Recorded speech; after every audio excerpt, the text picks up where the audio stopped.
कोल्हापूर महानगरपालिकेचा हिशोब बंटी पाटलांनी जिल्हा परिषद आणि पंचायत समितीच्या निवडणुकीत चुकता केल्याचं बोललं जात आहे. कोल्हापूर महानगरपालिकेमध्ये काँग्रेसचा निसटता पराभव झाला. जनसुराज्य पक्षाचे आमदार विनय कोरे यांनी दिलेल्या उमेदवारांमुळे काँग्रेसला काही ठिकाणी पराभव पत्करावा लागला आणि याचाच हिशोब बंटी पाटलांनी या जिल्हा परिषद आणि पंचायत समितीच्या निवडणुकीमध्ये चुकता केलाय. आमदार विनय कोरे यांच्या बालेकिल्ल्यातच सतेज पाटलांनी विशेष लक्ष घातलं.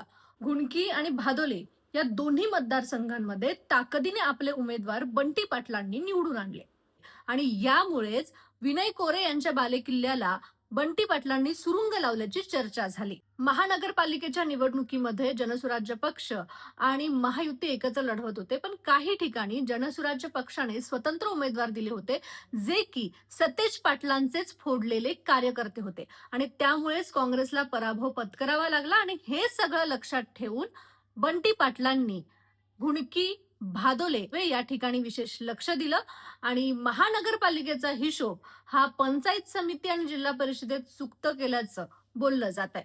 तुम्हाला या सगळ्या राजकारणाविषयी काय वाटतंय? कमेंट बॉक्समध्ये नक्की सांगा.